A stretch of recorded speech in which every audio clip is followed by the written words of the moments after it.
तो नमस्कार, आदाब, सत श्री अकाल। मैं रवि शर्मा हाजिर हूँ एक और क्राइम की कहानी को लेकर। लेकिन आज की क्राइम की कहानी उत्तर प्रदेश का एक जिला है फिरोजाबाद, और इसी फिरोजाबाद का एक थाना लगता है फरिया थाना।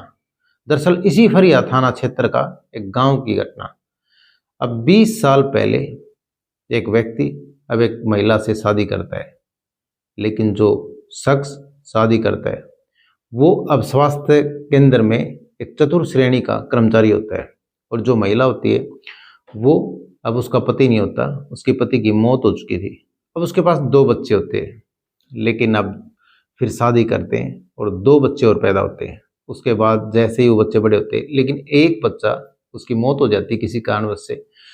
उसके बाद अब आज से ठीक 5 साल पहले, लेकिन जैसे ही वो बड़े बच्चे होते हैं तो आज से 5 साल पहले एक लड़के की शादी कर देते हैं। अब शादी करने के बाद अब बड़ी धूमधाम से और बड़ी खुशी से, बड़ी रंग चाव से वो शादी करते हैं। उसके बाद अब जैसे जैसे समय बीत रहा था, उसी हिसाब से अब जो शादी की लड़के की, अब उनकी आपस में पति पत्नी की बनती नहीं थी। अब उनके बीच मनमुटाव रहता था।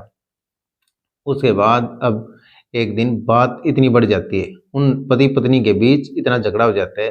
अब पत्नी वहां से छोड़ के अपने मायके चली जाती है। उसके बाद अब जो लड़का है वो सोचता है कि ये तो बहुत गलत हो गया। अब फिर वो पत्नी को जैसे तैसे करके मनाता है, कभी फ़ोन करता है, कभी व्हाट्सएप कॉल करता है, लेकिन वो शुरुआत में तो नहीं मानती। उसके बाद वो गाँव जाता है और फिर उसको लेके आता है। उसके बाद वो अपनी पत्नी को घर लाके छोड़ देता है और वो शहर में कमाने के लिए चला जाता है। वो शहर में काम करता था, लेकिन जैसे ही अपनी पत्नी को घर छोड़ता है और उसके बाद जो ससुर होता है वो घर आया जाया करता था। लेकिन अब घर में आना जाना होता है। अगर बहू को जैसे ही कोई चीज़ की ज़रूरत होती थी तो अपने ससुर से कहती थी और ससुर उसकी मदद करता था। लेकिन अब जैसे जैसे समय बीत रहा था, उसी हिसाब से अब वो अपने पति से ही बात करती थी, लेकिन अब पत्नी की हालचाल जानने के लिए वो फ़ोन करता था। उसके बाद अब एक दिन जैसे ही ससुर घर जाता है, अब बातचीत करता है, और उसी दौरान अब उनकी नज़दीकियाँ बढ़ती हैं। लेकिन जैसे ही नज़दीकियाँ बढ़ती हैं, अब कुछ टाइम बीतता है, फिर उनके बीच शारीरिक संबंध बनते हैं।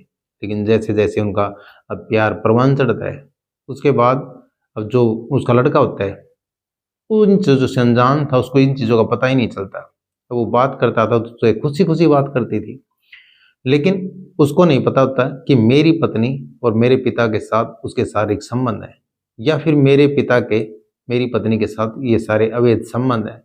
और जिस तरह से ये खेल चल रहा है उसके पीठ के पीछे, यानी एक ससुर ने अपनी ही पुत्रवधू के साथ शारीरिक संबंध बनाए और ये सब नाजायज रिश्ते बनाए, और उस लड़के को उसका पता नहीं होता। अब जैसे जैसे वक्त गुजरता है उसी हिसाब से ये सब करते रहते हैं। उसके बाद अब लेकिन अब जैसे ही एक दिन लड़का घर आता है, उसके बाद देखता है यहाँ पे मेरी पत्नी को छोड़ के गया था, अब यहाँ पे घर में है नहीं। उसके बाद वो पता करता है, अपनी ससुराल जाता है।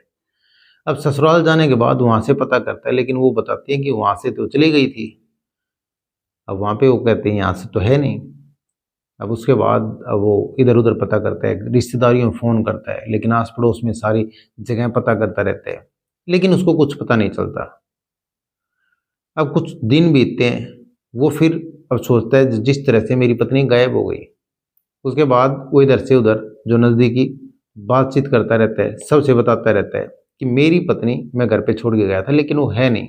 उसके बाद धीरे धीरे एक एक पैड़ी पे जा करके वो पता करता रहता है, अब चैन बनाता है। उसके बाद उसको कहीं से सोर्स मिलता है कि तुम अपनी पत्नी को ढूंढ रहे हो, वो यहाँ पे नहीं है। अब वो जैसे ही ये सब बात सुनता है तो पूछता है कहाँ पे है। उसके बाद वो कहता है शहर में जाओ, तुम्हारे जो पापा हैं उन्होंने एक जगह ले रखी है, और उसको वहीं पे रखता है। लेकिन जैसे ही ये बात सुनता है उसके बाद उसको और पता चलता है। अब जैसे ही ये बात उसको पता चलती है, उसके पैरों तले से ज़मीन खिसक जाती है, उसके होश फाख्ता हो जाते हैं, आखिर ये सब कैसे कर सकता है और मेरा पापा। उसकी कानों को यकीन नहीं होता। अब वो बताते हैं तुम्हारे पापा ने अब उसके साथ शादी कर ली। लेकिन जैसे ही बात सुनता है उस सन रह जाता है, उसके पैरों तले ज़मीन खिसक जाती है कि तुम्हारे पिता ने और तुम्हारी पत्नी के साथ शादी कर ली, और वो अपने पास रखता है। लेकिन जैसे ही ये बात सुनता है उसको यकीन नहीं होता। वो कहता है उसने कोर्ट में अब शादी की है, एक ससुर ने अपने बेटे की बहू के साथ शादी की कोर्ट में। अब जैसे ही बात सुनता है उसके बाद लड़का फरिया थाने में पहुंचता है और फरिया थाने में पहुंचने के बाद अब पुलिस के सामने सारी बात रखता है और बताता है मैं शहर में नौकरी करता था, अब मैं अपनी पत्नी को यहीं पे घर पे छोड़ के गया था, लेकिन मेरे पापा हैं और जो मेरी पत्नी है उनके बीच अवैध संबंध बने और उसके बाद उन्होंने दोनों ने कोर्ट में जाके अब शादी कर ली। लेकिन जिस तरह से अब शहर में मेरी पत्नी को रखता है और वहाँ पे किराए पे जगह ले रखी है, अब ये सारी बात बताने के बाद अब पुलिस भी सन्न रह जाती है, आखिर कोई ससुर अपनी बेटी की बहू के साथ ऐसे कैसे शादी कर सकता है। अब फरिया थाना प्रभारी ने बताया कि एक लड़के ने आके अपने पिता के खिलाफ कंप्लेंट दर्ज कराई है। अब उसने बताया कि उसके पिता के उसकी पत्नी के साथ नाजायज संबंध है और जो पत्नी है उसके भी अपने पिता के साथ नाजायज संबंध है। अब दोनों ने कोर्ट में जाके शादी की और जिस तरह से उसको शहर में रखा गया और उसके साथ ही रहता है, और उन्होंने ये भी बताया कि इससे पहले मेरे को पता नहीं था, अब जैसे ही मैं घर पे आया, घर पे आने के बाद मेरी पत्नी मिलती नहीं है, मैं ससुराल जाता हूँ और ससुराल जाने के बाद वो कहते हैं वहाँ से तो तुम्हारे घर चली गई थी। उसके बाद मैं इधर से उधर भटकता रहा और पता लगाने के लिए घूमता रहा। उसके बाद मेरे को पता चला कि तुम्हारे पिता ने अब उसको शहर में रखा है और जिस तरह से जगह लेकर के वहीं पे रहते हैं और उन्होंने कोर्ट में शादी कर ली। लेकिन जिस तरह से शादी की और जो उसकी पत्नी है उसने नहीं बहुत गलत किया और जो ससुर है उसने ही बहुत गलत किया। जिस तरह से एक ससुर ने अपनी ही बेटी की बहू के साथ ये सब किया, बहुत ही गलत है। तो ये कहानी सुनाने का मतलब किसी का दिल दुखाना नहीं, ये किसी की भावनाओं को ठेस पहुंचाना नहीं, ये कहानी सुनाने का मतलब आप सतर्क रहें, सावधान रहें। तो कैसी लगी आज की कहानी कमेंट सेक्शन में जरूर बताएं और वीडियो को लाइक कर दें, चैनल को सब्सक्राइब कर दें, बेल आइकन को प्रेस कर दें ताकि हर वीडियो का नोटिफिकेशन मिलता रहे। जय हिंद, जय भारत।